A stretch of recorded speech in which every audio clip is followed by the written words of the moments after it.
Salve, salve, sejam bem-vindos, leitores e espectadores de O Antagonista. Eu sou Felipe Moura Brasil e hoje recebo uma convidada especial nesse sábado, 18 de abril de 2020, a deputada estadual Janaína Pascoal, do PSL de São Paulo. Boa tarde, deputada.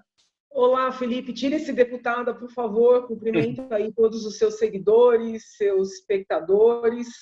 Muita saúde para todo mundo. Muita saúde para todo mundo nesse momento de pandemia do coronavírus. Vamos abordar aqui as questões de saúde pública, de política, como a política está se relacionando com a saúde pública. Mas primeiro vamos contextualizar os últimos dados atualizados nesse sábado pelo Ministério da Saúde. Foram 207 mortes no Brasil, 206 óbitos, no Brasil nas últimas 24 horas.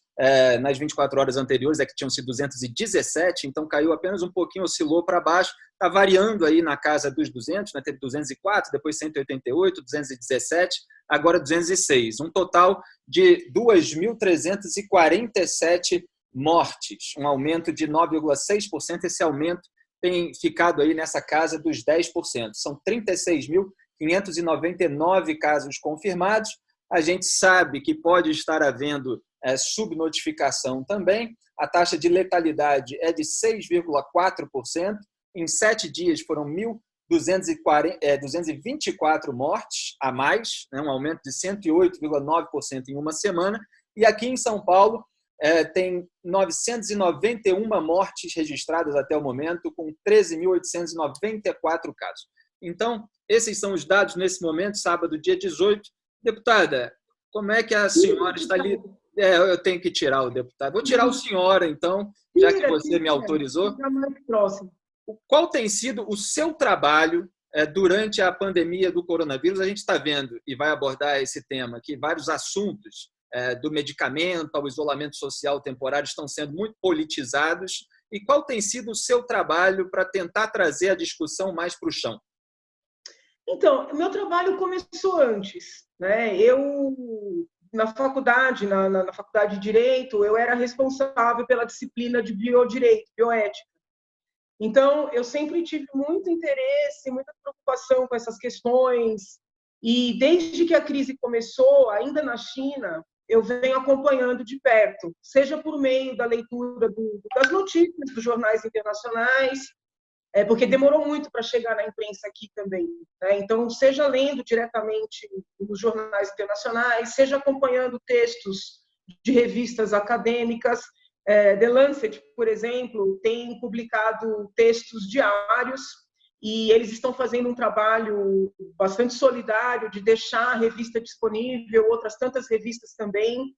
Então, eu comecei o meu trabalho antes. Tanto é assim que no dia 12 de março, na visita que o governador fez para a Assembleia, ele faz uma visita todo mês, houve até um embate, porque eu pedi para ele, já naquele momento, para cancelar todas as cerimônias, todas as homenagens, todos os atos governamentais que não fossem essenciais. E, naquele momento, a reação dele foi uma reação... Na verdade, ele disse que não tinha necessidade, que ele estava acompanhando com uma equipe técnica. Eu acabei também sendo um pouco agressiva. Eu falei, olha, desculpa, o senhor não está acompanhando o que está acontecendo no mundo, isso vai chegar até aqui. Então, insisti muito com ele nesse sentido, falei em plenário, fiz indicações, né, que são documentos formais, pedindo providências, tanto no campo da saúde, como na seara social, até a questão funerária eu abordei nessas indicações. Então, eu comecei o meu trabalho já ali, né? Depois veio a maneira como o presidente lidou com a questão, né? Dizendo que seria uma gripezinha e diminuindo o problema e criando essa ficção de que seria uma crise construída para derrubá-lo. Então, aí eu também reagi a isso. E depois eu comecei a apresentar projetos, né? Então, apresentei um projeto objetivando reduzir pela metade o salário dos deputados, conferindo aos deputados poder para destinar a sua verba de gabinete para o enfrentamento da pandemia. Cada um de nós tem um pouco mais de R$33 mil, né, mensais para gastar com o trabalho. Eu, assim, tenho gasto o quê? R$ 400 por mês, entendeu? Para comprar folha sulfite, porque a gente não tem nada. Você recebe o gabinete e você compra todo o teu material de escritório. Então, eu gostaria de pegar os R$ 33.000 que sobram, ou os 32 e pouco por mês, né? Isso desde que eu entrei, eu tenho um gasto muito baixo, e poder destinar para o enfrentamento da pandemia. Só que nós não temos um instrumento para isso, entendeu? O dinheiro não é entregue para a gente fazer o que quiser.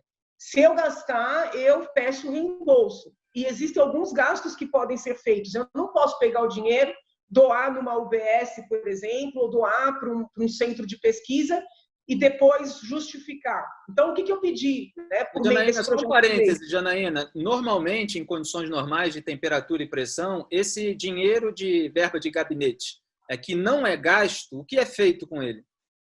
Então, assim, muitos deputados gastam todo mês os 33 mil. Eu não consigo entender como conseguem, mas muitos gastam. É muito comum, inclusive, esses gastos no topo serem feitos pelos deputados da esquerda. Isso é algo muito significativo para mim, né? Porque eles falam muito em social, mas eles são os que gastam no topo sempre. A rigor, o dinheiro que eu economizei em 2019, né, ele voltou, vamos dizer assim, para o Tesouro, entendeu? Mas eu não tive nenhum poder de dizer, olha, eu quero que esse dinheiro vá para uma Santa Casa, eu quero que esse dinheiro vá para um programa de educação, e eu acho que seria justo eu ter esse poder. Se os outros deputados têm poder de gastar tudo isso com gráfica, gastar R$ 8.000 por mês com gráfica, né, eu gostaria de ter o poder de dizer, olha, eu quero que esse dinheiro vá para ajudar a construir um laboratório para pesquisa, entendeu? Ou para cestas básicas num momento como esse. Então, eu fiz esse projeto de lei para reduzir os nossos salários de deputados, para que o deputado tenha o poder de poder destinar essa verba, né? Então, não estou obrigando nenhum colega a fazer isso, estou querendo ter esse direito, e eu sei que tem colegas que também querem ter esse direito. Nesse mesmo projeto, eu estou propondo liberar o fundo da Assembleia, tá? Que é um fundo de alguns milhões, se eu não me engano, 90 milhões, que vem sendo utilizado para fazer licitações, por exemplo, para contratar publicidade. Então, eu estou brigando para que esse fundo seja destinado ao enfrentamento da pandemia. Eu não vejo sentido, já não via antes, né? Mas eu não vejo sentido gastar 30 milhões com publicidade, que tem uma licitação em andamento, 10 milhões com mídias sociais, que tem outra licitação em andamento, e nós não destinarmos esse fundo para o enfrentamento da pandemia. Normalmente agora que nós votamos um projeto do Executivo, liberando todos os fundos do Executivo para esse enfrentamento. Então, me parece que a Lesp teria que ir no mesmo caminho. Paralelamente a esse projeto que é meu, está sendo construído um projeto de autoria coletiva dentro da Assembleia, e nós deputados, tivemos a oportunidade de fazer sugestões, tá? Então, a bancada do PSL, se eu estiver falando demais, você me corta, tá? Que eu estou tentando... Não, pode falar, a gente quer saber quais são as providências que políticos estão tomando. A bancada do PSL tem 15 deputados. Então, pela regra que se estabeleceu, cada deputado da bancada poderia fazer uma sugestão. Eu lembro que o prazo que a gente tinha para apresentar sugestões para esse projeto grande da Assembleia de Autoria Coletiva era num sábado ao meio-dia, um domingo ao meio-dia. Quando chegou meio-dia, nós não tínhamos as 15 propostas. Eu tinha feito a minha, que era liberar, além do fundo da Assembleia, o fundo do TJ, que é um fundo bilionário, né? O da Assembleia é milionário, do TJ é bilionário, e eu fiz essa proposta para um projeto coletivo. Como eu vi que nós éramos 15 e eu acho que tínhamos 12 propostas, eu acrescentei 3, tá?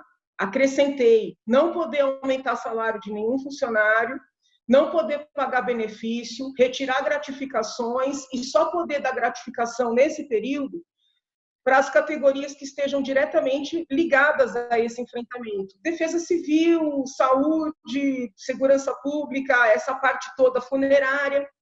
E uma proposta que eu considero assim, muito importante, que eu acho que infelizmente não vai para diante, eu vou ter que fazer um projeto individual, para que imediatamente nós pudéssemos abaixar os ganhos de todo e qualquer funcionário, de todo e qualquer poder que estivessem acima do teto constitucional, tá?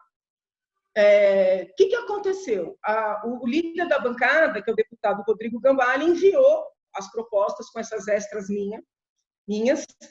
Só que parte da bancada, quando soube que eu tinha feito mais de uma indicação, se revoltou. Se revoltou e disse que tinha que tirar o que eu tinha apresentado a mais. Eu expliquei no grupo, né? Eu falei, gente, peraí, eu só fiz propostas a mais porque nós somos 15 e não houve 15 indicações. Eu falei, a bancada vai passar vergonha, eu tenho boas ideias, né? Então eu coloquei. Não, mas você fez a mais, você não é melhor que ninguém, entendeu? Você não tem direito. Quer dizer, Janaína, além, me permita só complementar, além da antipatia que a gente vê na classe política, por boa parte dela, em relação a cortar na própria carne, ainda tem uma questão de ciumeira política em relação a uma pessoa que não adere completamente ao discurso de um partido? O que me chamou a atenção neste episódio foi que a proposta ia sair como da bancada, entendeu? Não ia sair assim, ó, Janaína propôs diminuir os salários no teto, Janaína, não, ia sair a bancada do PSL propôs 1, 2, 3, tal, 15. E eles não aceitaram, entendeu? Então, assim, na verdade, eu trabalhei a mais, eu ofereci esse trabalho para todo mundo sair como coautor, e eles não aceitaram. Aí o embate foi tal que eu decidi sair do grupo, não voltei mais para o grupo. Tá? Essa briga foi dia 5 de abril, eu saí do grupo, do WhatsApp, eu não voltei mais para o grupo. E alguns dias depois eu soube que o líder foi tão pressionado que ele teve que retirar as minhas propostas e enviar menos indicações do que nós teríamos direito a fazer. Né? Então, assim, eu achei isso tão mesquinho, sabe? Que eu decidi, nunca mais eu vou concorrer a um cargo proporcional. Porque você carrega com você pessoas, entendeu? Que não tem solidariedade, entende? Então, assim, isso para mim foi um negócio muito pesado. Pessoalmente, emocionalmente, psicologicamente. Porque eu estava propondo um trabalho coletivo, eu cheguei a perguntar no grupo, mas vocês são contra o que eu estou propondo? Vocês são contra diminuir o recebimento de quem ganha acima do teto? Não, mas não é esse o ponto, era só isso que eles falavam, não é esse o ponto. Então eu falei, bom, foi bom para mim, porque eu aprendi, entendeu? Eu carreguei no mínimo 9 deputados comigo, e os caras não me deixaram apresentar 3 propostas socialmente boas, que eles apareceriam como coautores. Então, ó, Felipe, isso aqui é a primeira vez que eu estou falando em público. Eu assumo o compromisso. Cargo proporcional, pode ser que na próxima eleição, se eu me candidatasse a deputada, eu viesse a ter 10 votos, porque eu não paro de receber e-mail de gente dizendo, poxa, me arrependi de votar em você, você não era nada do que eu imaginava. Tudo bem, pode ser, entendeu? Mas esse episódio do dia 5 de abril, para mim, foi tão pesado,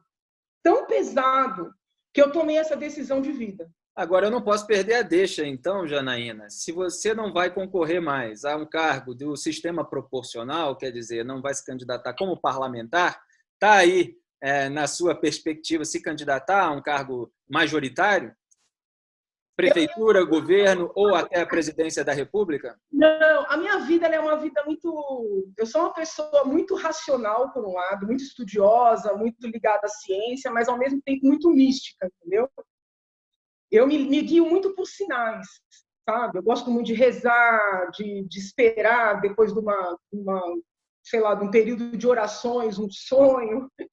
Então, assim, como é que eu posso explicar? Eu tomei esse episódio, né, do dia 5 de abril, que eles rejeitaram essas propostas boas para a sociedade, como um sinal de que eu não posso mais me candidatar a esse tipo de cargo, entendeu? Daqui para diante, se outras situações na minha vida indicarem candidatar ou não candidatar, né, a isso ou aquilo, aí eu vou aguardar, entendeu? Eu não tenho nenhuma decisão tomada além dessa. Certo, Janaína. Agora, você falou da tentativa de cortar ali as verbas excedentes, principalmente nesse momento da pandemia do coronavírus. E qual você acredita que é a melhor destinação para esse dinheiro nesse momento de impacto da pandemia no sistema de saúde, de dificuldade de absorver a demanda hospitalar, a gente tem dificuldade também de ter número suficiente de equipamento, de EPI, né, equipamento de proteção individual, os kits de testagem em massa. O Brasil está muito defasado, eu mostrei os números outro dia aqui, são 296 testes por milhão de habitantes, enquanto nos outros países tem por volta de 10 mil, 5 mil, às vezes até mais, 11, 12 mil testes por milhão de habitantes. Faltam ventiladores mecânicos, os respiradores, tem empresários tentando produzir, tentando ajudar a comprar, o próprio governo, o Ministério da Saúde, tentando comprar da China, da Coreia do Sul, de outros lugares. Então, qual é a destinação dessa verba da Assembleia Legislativa do Estado de São Paulo que é melhor na sua visão?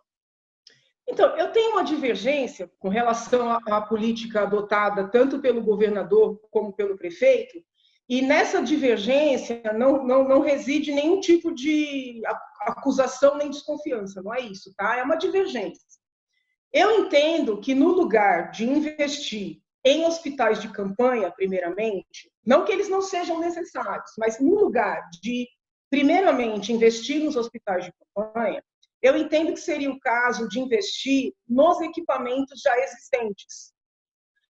Em São Paulo, por exemplo, nós temos uma malha hospitalar muito significativa, né? Sejam hospitais estaduais, hospitais municipais, hospitais filantrópicos, né? Até hospitais privados, que na modalidade de contratação de OS, que hoje é uma realidade no sistema de saúde, sobretudo paulista, eles estão aí. Então, por que não pegar esses milhões todos, né, que vão sendo liberados, ou por repasse federal, ou pela abertura dos fundos que nós autorizamos pela Assembleia, o afastamento da lei de responsabilidade fiscal? Por que não pegar esses milhões todos e investir nos hospitais que há? Por exemplo, aqui na Zona Oeste tem o Hospital Sorocabano, que está fechado em grande parte. Por que não abrir esses leitos nos hospitais que já existem? Por quê? Por que eu digo isso? Porque a crise, com a graça de Deus, né, vai passar, e o que se investiu no hospital de campanha vai ser, em grande parte, perdido. O que se investir em hospitais existentes não será perdido, vai ficar. Então, eu gostaria de pegar, por exemplo, essa verba toda da Assembleia e a gente conseguir abrir leitos, né, de alta complexidade, de média complexidade, nos hospitais que já existem, entendeu? E que são muitos. Porque eu que acompanho muito a questão da saúde em São Paulo, eu sei que tem falta de leito de UTI. Toda vez que você vai numa cidade, eu costumo visitar sempre a Câmara dos Vereadores para não ter assim, nenhuma conotação partidária. Se você visita o prefeito, parece que você está favorecendo um partido, né? Se você vai na Câmara, tem todo tipo de representação. Então, eu gosto muito de visitar as câmaras de vereadores. O pleito que eles mais fazem é: doutora, consegue emenda para a gente abrir leito de UTI? Né? Eu que acompanhei muito a questão das mulheres grávidas, gravidez de risco, abrir leito de UTI neonatal. Então, assim, a gente tem essa carência. Não é dizer que se tivessem aberto esses leitos, que esses leitos iam ficar, vamos dizer assim, inservíveis na sequência, entendeu? Então, se fosse eu a gestora, eu daria prioridade para investir nos hospitais que já há. Alguns vereadores... Só um parêntese aqui, que eu gravei um vídeo ontem à noite, que foi ao ar no sábado de manhã, no youtube.com/antagonista, falando a notícia do dia, daqui de São Paulo, que 4 hospitais já estavam com 100% de ocupação da UTI. 4 hospitais municipais na zona leste de São Paulo. Sim, a zona leste está muito carregada. Pois é. E também saiu notícia preocupante especificamente sobre o hospital Emílio Ribas, que já estava com 100%, então só havia substituição quando algum paciente tem alta, só, né? Ou quando algum paciente morre. No total de internados, são 82 pessoas na UTI e na enfermaria do Emílio Ribas. Quer dizer, o número de leitos mesmo na UTI de um hospital como esse é por volta de 30, quer dizer, é pouco leito. E isso acontece em vários hospitais, assim como acontece lá no Rio de Janeiro também, onde o hospital que está mais concentrando, referência no tratamento da Covid-19, em Acari, na zona norte do Rio de Janeiro, também está com ocupação de 93% e é um hospital que tem cerca de 200 leitos, algo assim. Então, está havendo já nas principais metrópoles uma ocupação mesmo das unidades de terapia intensiva, né? O governo do estado de São Paulo elegeu trabalhar com hospitais de referência. Então, no lugar, por exemplo, de pegar uma cidade... Vou dar um exemplo concreto, tá? Um vereador de Pinhalzinho entrou em contato comigo em desespero, porque em Pinhalzinho só tem um respirador que, segundo ele, talvez até não esteja funcionando da maneira adequada. Eu entrei em contato com a Secretaria da Saúde para saber se eles iriam abrir 2 leitos em Pinhalzinho, que fossem 15 mil habitantes, 2 leitos, porque aí atende Pinhalzinho, se conseguir ajudar uma outra cidade, e a resposta que eu obtive é que não, nós vamos trabalhar com hospitais de referência. Se alguém agravar em Pinhalzinho, vai ter que viajar 80 quilômetros para ir para a Unicamp, né, que vai ser o hospital de referência mais próximo. Veja, Felipe, eu posso estar equivocada, tá? Mas eu entendo que deveria haver uma pulverização desses equipamentos. Claro, com controle central, para que nós pudéssemos socorrer quem estivesse mais próximo, mas não me parece adequado concentrar tanto, sabe? Porque é uma doença que agrava muito rapidamente, né? Ela agrava tão rapidamente que, às vezes, 10 minutos fazem diferença para você chegar e receber um primeiro atendimento. Essa coisa de também, que ainda está muito firme, muito forte no nosso país, de que, se você agravar, procura um hospital, quando fica grave, vai ser medicado, vai ser internado. Eu não sou médica, né? Sou sempre acusada de ser enxerida, então, dando aqui os descontos, mas, assim, eu leio, eu estudo, e o que eu tenho visto é o seguinte: as pessoas que estão morrendo são aquelas pessoas que foram 2, 3 vezes ao hospital e foram mandadas de volta. Você não tem febre alta, você...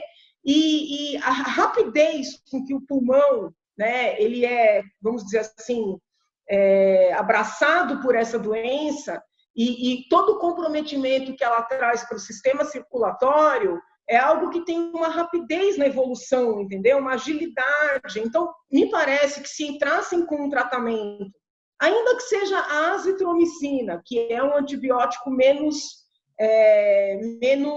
polêmico do que a cloroquina, né? Talvez mais utilizado, que tenha menos efeitos colaterais, nem que seja a azitromicina, né? Mas eu acho que as pessoas teriam que ser medicadas antes, talvez para não chegarem ao ponto de irem para uma UTI, entendeu?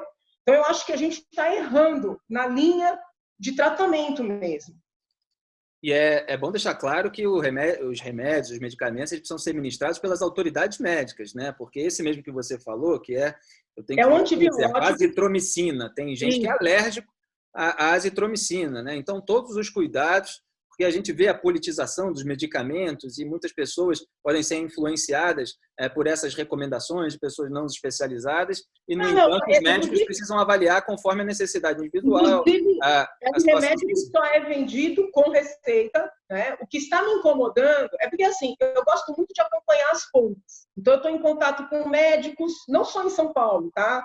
Médicos do Rio, médicos de outros estados, conversei com Rondônia, então eu estou acompanhando.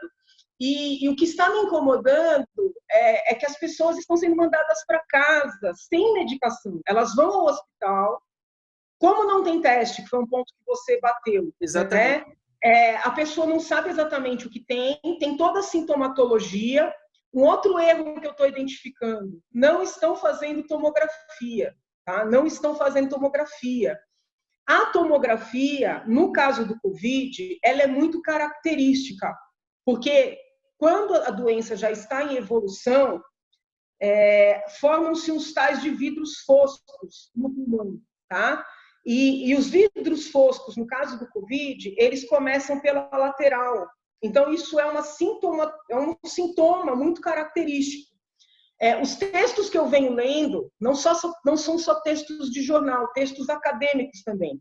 Mostram que, ao lado da testagem, a tomografia tem sido um instrumento de diagnóstico, entendeu?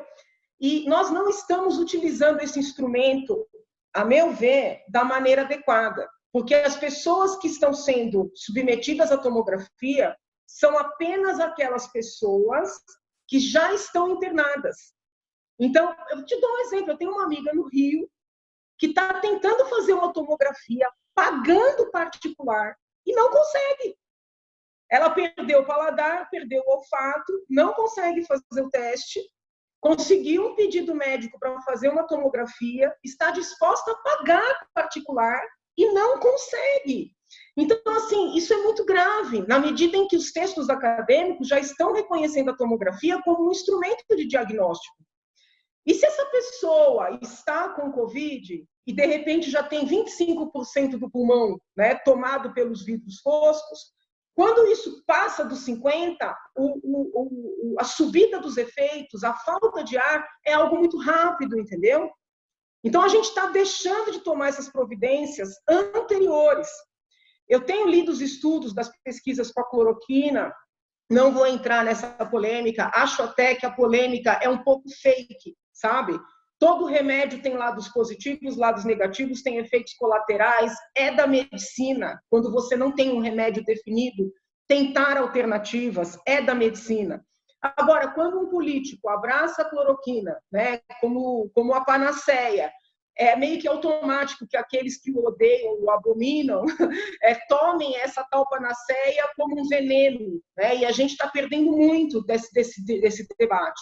Mas quando você vai ler as pesquisas em torno da cloroquina, o que fica muito evidente é que o tratamento, não importa se com azitromicina, com cloroquina, com anticoagulante, apenas com um acompanhamento mais próximo, né? O tratamento tem que começar antes. Entendeu? Agora é todo um problema, né? Toda uma equação que é difícil de resolver e aos poucos está havendo cada vez mais debate a respeito disso, porque justamente o Brasil não tem uma quantidade suficiente de kits para testar se as pessoas estão positivo, negativo. Existe o receio também da pessoa ir até o hospital e acabar se contaminando por falta de barreiras, de segurança para a pessoa ir lá ser avaliada por uma autoridade médica.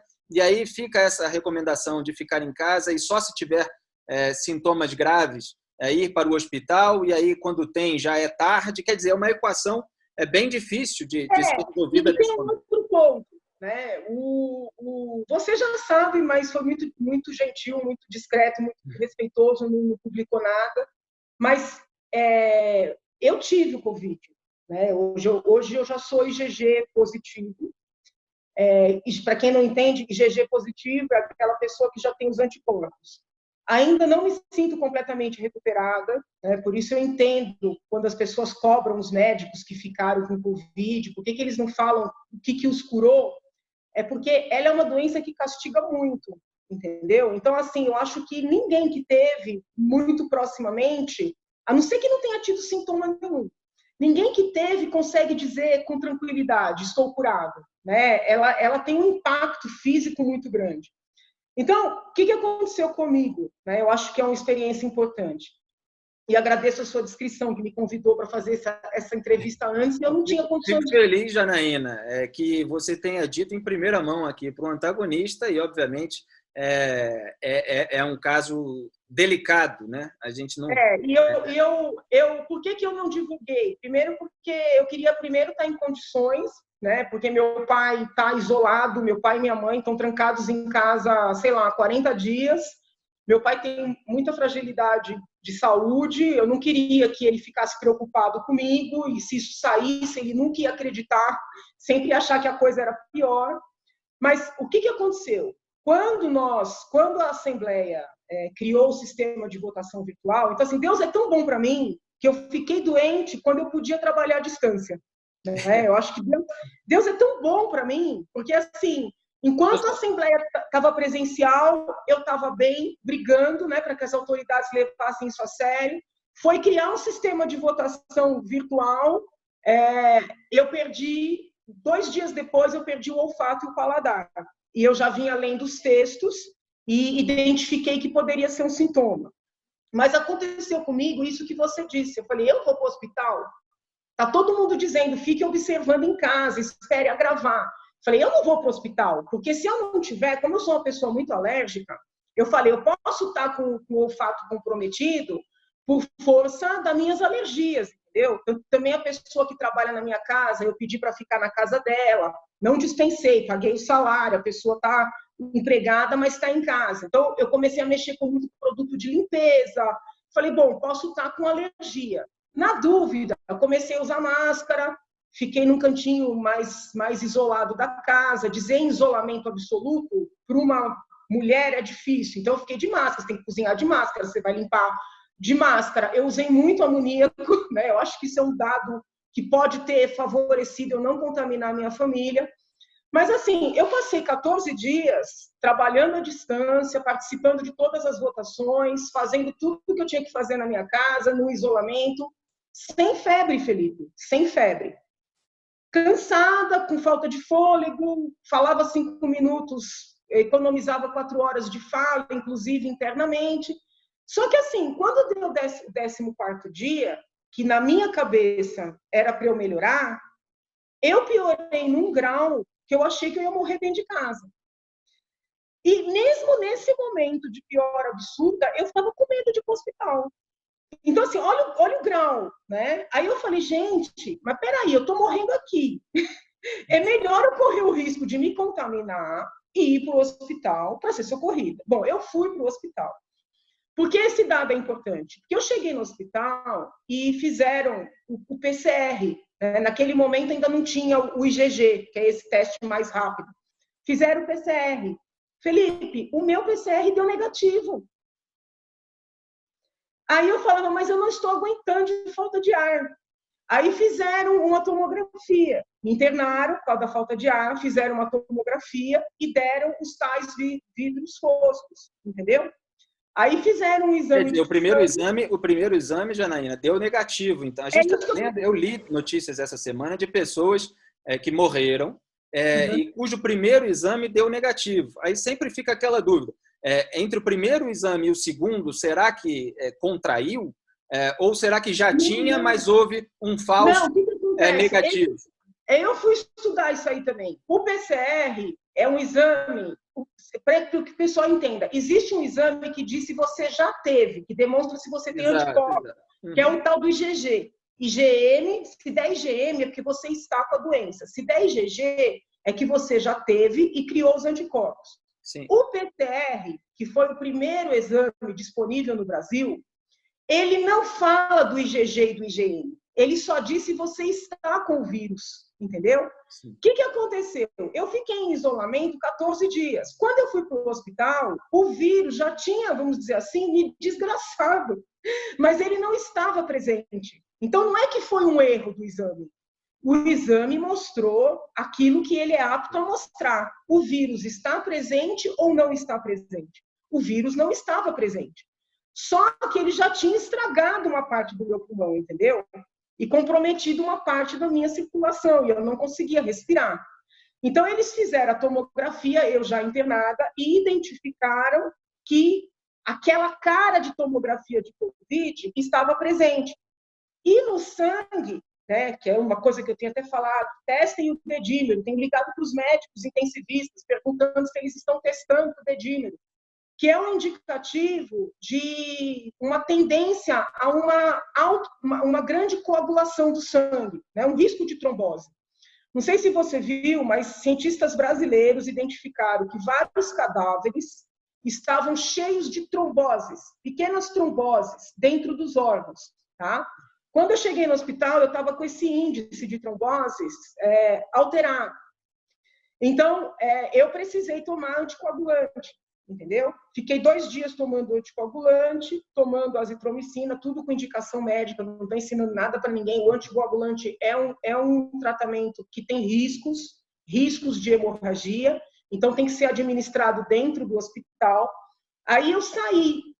No que eu saí, eu passei 2 dias bem. No 3º dia, eu piorei terrivelmente. Tive que voltar, fiquei mais 3 dias internado, entendeu?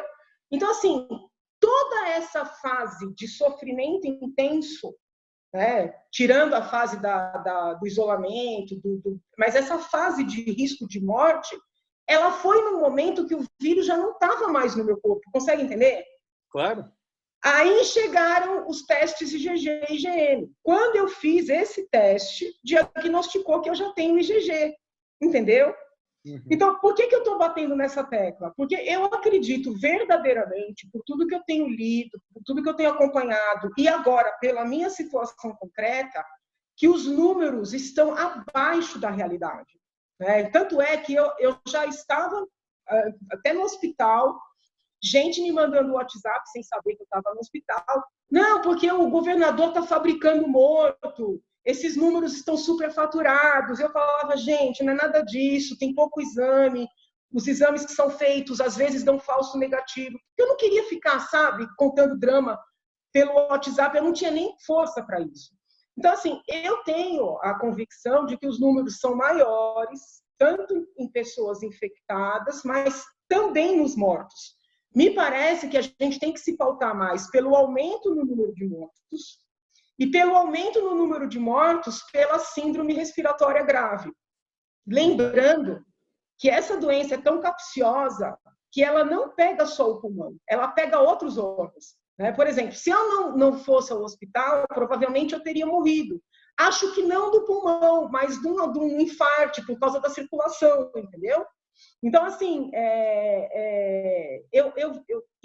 eu tenho tentado conversar com as autoridades envolvidas nessa questão, porque não adianta a gente pedir para a pessoa que está na ponta, olha, começa a tratar antes. Tem que sair um documento, sei lá, do Ministério da Saúde, da Secretaria da Saúde, do CRM, do CFM, dando os passinhos, entendeu? Olha, faça a tomografia, olha, faça o teste de sangue para ver se tem risco de trombose, né? Se tiver que entrar com anticoagulante, interne essa pessoa.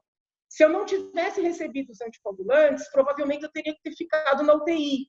Compreende? Então, assim, é uma doença muito mais complexa do que se está falando.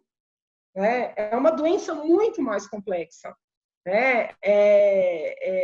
E eu acho que a gente tem que falar mais sobre isso e de maneira menos politizada, Felipe. Eu estou muito preocupada, sabe? Porque você fica vendo as pessoas querendo ganhar na queda de braço, né? As pessoas querendo jogar para a torcida, preocupadas com a eleição esse ano, preocupadas com 2022.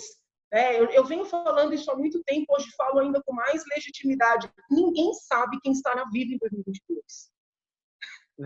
Sabe? Eu ironizei outro dia que a única certeza no Brasil durante a pandemia de coronavírus é a subnotificação. É isso que você está falando, que acha que o número de infectados, o número de mortes que está sendo registrado, que está sendo divulgado, é menor do que o que realmente está acontecendo no Brasil. E como você está dizendo, é um vírus, é uma doença que mexe com a sociedade toda, né? Mexe com a rotina das pessoas, com o isolamento social temporário, mexe com o sistema de saúde que não está preparado para receber. É preciso ter planejamento para ver para onde está crescendo o nível de contágio, se o sistema de saúde das cidades que ainda não estão tão atingidas terão condições de absorver a demanda hospitalar. Está tendo muito esse debate agora em relação aos governos de estado, por exemplo, aqui em São Paulo, o governador João Dória estendeu a quarentena até 10 de maio, mas tem cidades do interior que muitas pessoas falam, mas essa cidade não está tão atingida, por que lá não é liberado? E há outros casos em outros países, nos Estados Unidos, por exemplo, de lugares que não tinham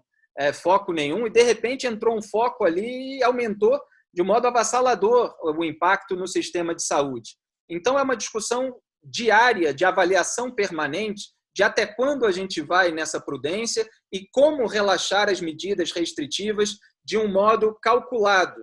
E, agora, complementando o que você estava dizendo, Janaína, a politização, quando se recorre a uma bravata, a uma narrativa política, muitas vezes ela perde todas as nuances desse debate. Né? É defendida uma posição ou outra radicalmente contrária, em busca de um crédito futuro, de repente, mas sem se apresentar como sair de toda essa cilada que a gente está apresentando aqui com vários fatores. Pessoalmente, tem essa questão do hospital, a pessoa fica em casa, sente o sintoma, e aí quando chega no hospital, ela já está num estágio mais avançado do que ela poderia estar para ser medicada e curada mais cedo. Ela fica com medo também de ir ao hospital para ser contaminada. E na questão das decisões políticas, até onde vamos manter esse isolamento, não vamos? Quer dizer, tudo precisa ser... Por exemplo, Uma coisa que está me irritando muito, né? O legislativo, vamos falar agora do cenário nacional. Deixa eu só fazer um parênteses, Janaína, para ser bem claro, que eu acabei não querendo interrompê-la, mas eu fico muito feliz de você dar em primeira mão essa notícia ao antagonista de que contraiu a Covid-19, porque você está dando essa notícia, claro, já recuperada, já bem de saúde, só para deixar claro aos leitores e espectadores. Agradeço os médicos, os enfermeiros, os técnicos de enfermagem, os faxineiros, as pessoas todas que cuidaram de mim. Exatamente. Fico feliz com a recuperação. Só para deixar claro, eu estava pedindo a entrevista para a Janaína, ela, em vez de contar uma mentira, dizer que viajou, que estava com algum outro problema, ela falou: olha, Felipe, contraí a Covid-19, mas, por favor, não divulga, a gente vai fazer essa entrevista assim que der, assim que eu me sentir melhor. Né? E, felizmente, é isso que está acontecendo. Diga aí. Falta o fôlego. Eu falava 5 minutos, por exemplo, tinha que fazer uma votação. Né? Eu defendia, mesmo antes de eu saber, eu defendia lá a minha visão e dava meu voto. 5 minutos de fala, eu ficava 4 horas assim, prostrada, entendeu? Então, uma entrevista dessa aqui, de 1 hora, absolutamente impossível, né? Mas eu queria só dizer o seguinte, do cenário nacional. Então, primeiro, agradeço todos os profissionais que cuidaram de mim e mando meu abraço para todos os profissionais que estão na ponta, são heróis, né? Pouco reconhecidos. E eu acho, sabe, Felipe, que esse povo que está fazendo carreata, esse povo que está fazendo essas confusões, não respeita os médicos, não respeita os enfermeiros, não respeita os técnicos de enfermagem, não respeita a família desses profissionais, dos fisioterapeutas, dos faxineiros dos hospitais, os coveiros que estão trabalhando no fronte, os próprios policiais. É gente muito insensível. Eu respeito ponto de vista diferente. Tem muita gente que fala: Janaína, não vai dar para segurar esse isolamento, mesmo com a ajuda do governo, mesmo com voluntariado, não vai dar para segurar. Eu respeito esse debate. Ninguém é dono da verdade. Né? Todos nós estamos numa situação muito nova no mundo, né? Mas eu não respeito o desrespeito, entendeu? Pessoas que vão para a rua, fazer essas confusões, ofendem quem está tentando acertar, perseguem, são pessoas insensíveis, né? Então, assim, eu quero deixar isso registrado. Eu fico indignada com isso. Vamos debater uma abertura? Vamos debater um resgate da atividade econômica, ainda que em algumas regiões ou paulatinamente? Ok. Ninguém acredita que será possível ficar fechado, né, indefinidamente. Mas esse comportamento agressivo, ele é inadmissível. Ele é indesculpável. Né? Então, assim, por isso é que eu tenho sido muito dura com esse pessoal. Eu acho que vai além da ignorância. É descaso. Né? Por outro lado, muitas pessoas que estão tentando sair de boazinhas nessa crise não me convencem.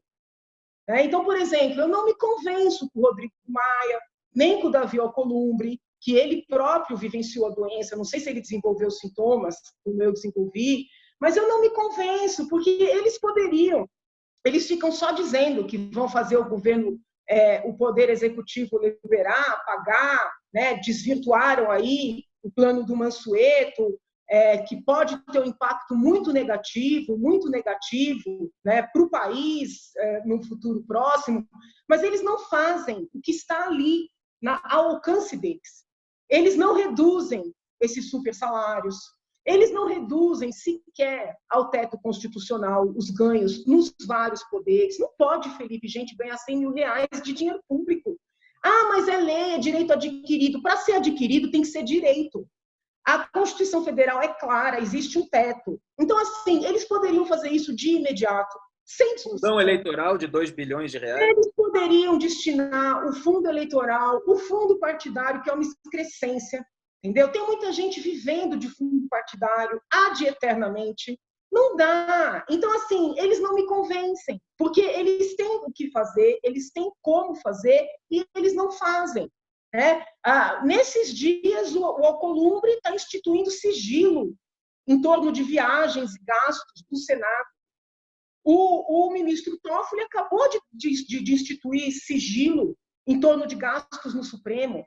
Como essas pessoas querem que a gente acredite que elas estão preocupadas, entende? Claro. Então, assim, ao mesmo tempo que eu estou muito decepcionada com o presidente, né, que foi alguém que eu apoiei, alguém em quem eu depositei minha confiança, alguém que eu acreditava, e ainda acredito, pelo apoio que ele teve, que ele poderia ir muito além, né, do que ele vai. Eu acho que ele joga muito para a torcida. Ao mesmo tempo que eu estou decepcionada com ele, essas outras pessoas que teoricamente fazem frente a ele, elas não me convencem, eu não confio nelas, entendeu? E às vezes até reforça o lado dele, né? Quer dizer, elas têm um comportamento tão ruim que faz com que as pessoas fiquem entre um grupo e outro e esqueçam muitas vezes de exercer a sua vigilância como cidadão, como cidadã, Isso, sabe? para todos os políticos, né? E Parece que quando eles falam de uma alguém, competição, de quem é pior, exato, sabe? Quem é pior? Então você tem que se contentar com aquele que é um pouquinho menos pior. Eu não vou me contentar com menos pior. isso que é se contentar com o menos pior é algo até justificável no momento único que dura alguns segundos, em que você aperta um botão numa urna eletrônica de 4 em 4 anos, numa eleição presidencial, né, nas eleições também que acontecem no meio desse período de intervalo aí entre as eleições presidenciais, são as eleições municipais. Então você vai lá e vota no candidato que considera menos pior ou que considera melhor, se não anula o voto. Agora, durante o mandato, você aceitar incondicionalmente todas as atitudes, todas as declarações, como se não houvesse nunca contradição, como se não houvesse erro, mentira, às vezes a ser apontada, e responsabilidade. Quer dizer, virou um grande fla-flu, né? Toda a torcida na arquibancada, e qualquer pessoa que erga a sua voz criticando os erros dos políticos, elas são taxadas de alguma coisa, têm a sua reputação assassinada, ou são associadas ao adversário do político, mesmo que tenham passado 15 anos criticando também aqueles adversários. É isso que a gente tem visto, Jané. E assim, a gente vive um momento preocupante, sob o ponto de vista da saúde, primeiramente. Por exemplo, eu estou muito agoniada com o que está acontecendo no Amazonas, né? Com o Ceará, com Pernambuco, agora com o Rio de Janeiro, né? Eu estou agoniada, porque a gente vê os dinheiros sendo gastos, mas a gente não vê o povo sendo atendido na ponta. Onde está esse dinheiro? Então, assim, é um momento que a gente tem que ter muita cautela também. A calamidade pública, ela afasta a lei de responsabilidade fiscal, mas ela não deve afastar o dever de fiscalização, está compreendendo? Claro. Então, por exemplo, aqui em São Paulo, eu fui muito criticada, porque eu votei contra o decreto de calamidade pública no Estado e na capital. Mas eu votei contra, não por não reconhecer essa calamidade, eu votei contra porque eram leis, vieram projetos muito abertos, sabe? A dispensa de licitação, liberdade para contratação, não só na seara da saúde ou em áreas diretamente impactadas por esse dilema do Covid, mas em tudo. Eu falei, não, eu não vou pôr meu nome nisso aí, entendeu? Eu reconheço a calamidade, eu defendo o isolamento, tenho apoiado a conduta do governador, mesmo sendo xingada pelo pessoal, né, que tenta me colar a ele, mas eu tenho apoiado porque eu fui a primeira que brigou com ele para ele endurecer, né, quando ele ainda achava que não era tão grave, no dia 12 de março. Eu lembro, mas eu votei contra a calamidade, porque eu não posso dar uma carta branca, entende? Amanhã, sei lá, esses gastos se mostram inadequados e, de certa forma, quem votou a favor autorizou. Então, eu estou muito agoniada, porque a gente está vendo aí notícias complicadas sobre o Rio de Janeiro. Eu estou em São Paulo, Felipe, mas a minha cabeça nunca fica só em São Paulo, entendeu? Então, assim, eu sofro junto com o pessoal do Amazonas, sabe? Eu estou agoniada, porque eu estou vendo que aquilo ali vai colapsar, na verdade já colapsou, né? E a gente não vai ter o que fazer, entendeu? E essa briga de foice, esse teatro, eu não sei como chamar isso tudo aí, essa palhaçada, eu acho que a palavra melhor é essa, não ajuda em nada a população. Janaína, entrando no caso do presidente da República, só para dar oportunidade para você esclarecer algo que gerou também um burburinho nas redes sociais. Na recente entrevista à Folha de São Paulo, você disse: não acho prudente pensar em impeachment por enquanto. Mas antes, teve um momento que deu para sentir a sua indignação em relação ao comportamento do Jair Bolsonaro na rede social, quando ele divulgou aquele depoimento de uma bolsonarista dizendo que o comércio precisava reabrir, e você escreveu: se o senhor não parar com essas postagens, os militares vão para a rua para retirar o senhor com base no artigo 142 da Constituição Federal. Meu povo sofrendo e o senhor fazendo graça. Pelo amor de Deus, amadureça. E aí, houve muitas críticas em relação a essa interpretação, inclusive, do artigo 142. Qual é a sua avaliação? É que ali tem que lembrar o contexto. Se você lembrar o que aquela senhora falou, abre tudo, o povo precisa trabalhar, eu sou professora, bota o exército na rua para abrir tudo, entendeu? Então, o gancho para minha fala ali no Twitter foi esse. E se você olhar na história recente, seja na época do impeachment, seja na época das eleições, na época das manifestações pro Lava Jato, sempre havia um grupo que pedia intervenção. Esse grupo, ele é eminentemente bolsonarista, né? Bolsonarista no sentido puro do termo. Uma parte desse grupo está nessas carreatas agora. Sim, e eles falam muito do 142. O 142, na cabeça deles, é o artigo que o presidente vai acionar para mandar o exército na rua, para fechar o Congresso, para fechar o Supremo. Então, quando aquela senhora falou isso, é com essa mentalidade. Aí eu fui lá e falei: o senhor para de graça, porque eu confio nas Forças Armadas. Eu acho que as Forças Armadas no Brasil são sérias. E se são sérias, se alguém acionar o 142, vai ser para tirar o senhor. Entendeu? Está fazendo brincadeira em hora de coisa grave. Eu não fui lá para desrespeitá-lo, nem para agredi-lo. Estou pedindo, pelo amor de Deus, para ele pôr a mão na consciência e entender o tamanho da responsabilidade que ele tem. Porque, às vezes, eu tenho a sensação que ele é o caçula dos filhos, entendeu? Então, quando eu brigo com ele, eu não estou brigando contra ele, eu estou brigando, é quase assim, aquela irmã mais velha que dá um chacoalhão, só que a gente se cansa. Eu entendi direitinho quando a equipe do Mandetta falou: olha, a gente cansa. É esse sentimento, entendeu? De você estar naquela esperança da pessoa crescer, da pessoa amadurecer, e a pessoa só arrumando encrenca. Se ele começa a tomar as medidas corretas, você acha que eu não vou apoiar? Você acha que eu não vou apoiar se ele mandar projeto para redestinar fundo eleitoral, fundo partidário, para reduzir número de parlamentar? Você acha que eu não vou apoiar? Agora, o problema é que ele não faz essas coisas. Você acha que ele vai fazer por medida provisória, alguma coisa assim? Ele pode mandar projetos, inclusive para o PEC, para diminuir o número de parlamentares. Você acha que algum congresso funciona com tanta gente? É infactível. Eu não estou nem falando só de economia, estou falando de funcionamento mesmo. Entendeu? Então, assim, daria para um homem com o respaldo com o qual ele entrou, né, a popularidade, a legitimidade, o ministério que ele tem, daria para esse homem ter feito muito mais. E você tem duas declarações também fortes, que você não vejo estratégia na burrice em relação a esse comportamento do presidente durante a pandemia, me corrija se estiver errado, e a outra foi: precisamos de uma alternativa ao PT e ao Bolsonaro. Veja, é que assim, muita gente fala assim para mim: não, Janaína, você tem que entender que ele está fazendo isso para chegar não sei onde. Então, muita gente vê muita gente vê assim, sei lá, algo de muito sábio, né?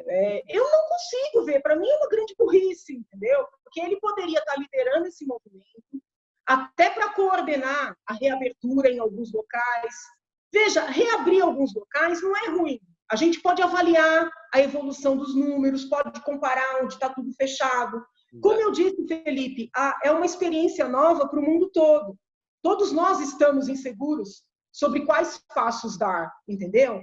Agora, quando ele adota uma postura, né, de birra, porque para mim ele faz birra, ele perde todo esse potencial de liderança. É nesse sentido que eu não consigo ver estratégia, eu não consigo ver inteligência. E a falta de estratégia, de inteligência é tal que eu, como cidadã, já estou convencida de que não dá para votar nele em 22, entendeu? Porque ninguém aguenta mais esse inferno. Cada hora é uma confusão que ele cria, que os filhos criam, que aquele núcleo cria. Sabe? O país, para evoluir, precisa de um pouco de tranquilidade. Agora, você sente a falta de uma oposição política ao governo Bolsonaro fora da esquerda? Inclusive, os bolsonaristas tentam associar à esquerda qualquer crítico independente, seja até um ministro, um ex-ministro que foi exonerado, seja um político, seja um jornalista, um humorista, um músico. Existe sempre essa tentativa. Você acha que faltam vozes fora da esquerda criticando o Bolsonaro? Eu não sei, minha cabeça funciona diferente, sabe? Eu acho que ele é muito criticado. Não acho que faltam vozes. Eu acho que ele é um dos presidentes mais criticados. Nisso eu concordo com ele, entendeu? Pela imprensa, pelos formadores de opinião, pelos políticos de esquerda, de direita, de centro. O que falta é consistência, Felipe. Exato. Não, sem dúvida. Falta estadista, entendeu? Falta gente que pense o país com médio e longo prazo. Falta gente que não esteja preocupado em ter algum ganho pessoal, entendeu? Então, assim, isso, infelizmente, o país é uma carência, sabe? Que eu não sei. Eu tenho vontade até de chorar, porque, assim, é uma carência muito grande, entendeu? Então, é duro. Janaína, então, encaminhando para o final aqui da nossa entrevista, qual é a sua mensagem para o povo brasileiro nesse momento, a sua perspectiva para as próximas semanas, o que você pretende fazer agora aparentemente recuperada, embora haja muita dúvida a respeito, inclusive, da imunização, da imunidade, se é possível voltar a ter, não é? Então, como é que você olha aí para o futuro nesse momento? Eu acho que todos nós deveremos, mesmo as pessoas que têm os tais dos anticorpos, eu acho que deve adotar máscara, tá? Eu só tenho, assim, estou direto usando máscara, acho que todo mundo tem que mandar fazer a sua máscara. Temos aí a oportunidade até de fazer umas máscaras com estilo, entendeu? Com tecidos diferenciados, então acho que dá para até curtir aí um lado positivo dessa maluquice toda que a gente está vivendo. Acho que é uma demonstração de amor, né? As pessoas praticarem esse distanciamento, cuidarem mesmo, sabe? Qualquer pequeno resfriado, o Covid não é um resfriado, o Covid não é uma gripezinha, mas como ele se manifesta de maneira diferente nas muitas pessoas, qualquer pequeno resfriado, toma distanciamento, entendeu? Das pessoas dentro da sua casa, inclusive, né? Hábitos de higiene dentro da casa, aquelas pessoas que podem liberar os funcionários, mantendo o pagamento dos salários, façam dessa forma. Isso é pensar no Brasil, entendeu?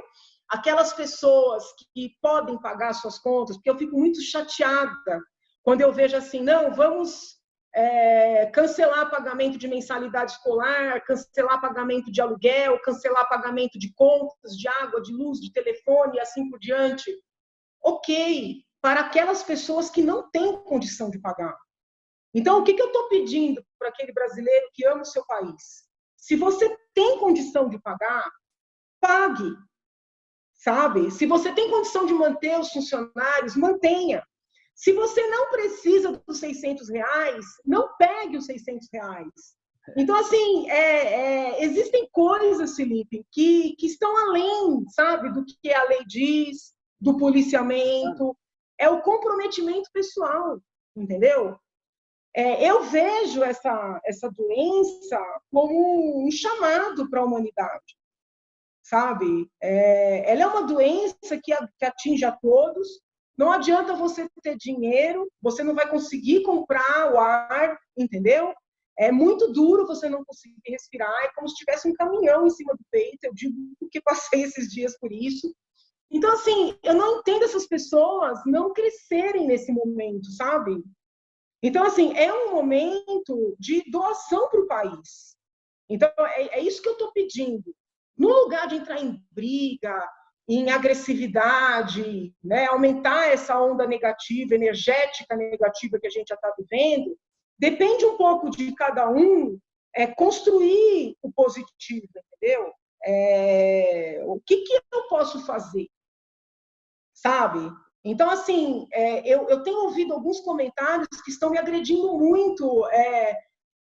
Não quero pagar. Mas você sabe que a pessoa é milionária, que a pessoa tem... Como assim você não quer pagar? Se você não paga, você dificulta esse teu credor de ajudar alguém que realmente não pode pagar, sabe? São essas pequenas coisas que têm a ver com a evolução moral, sabe? Não só individual, mas de um povo. Então, eu acho que a gente tem que atender esse chamado, né? Janaína Pascoal, senhoras e senhores, deputada estadual do PSL de São Paulo, muitíssimo obrigado por essa entrevista. Eu que agradeço. Melhoras sempre, que tenha muita saúde aí para continuar travando o bom combate. Obrigada. Fique com Deus. Obrigada pela honra desse espaço. Obrigada. Um abraço, Janaína. Tchau, tchau.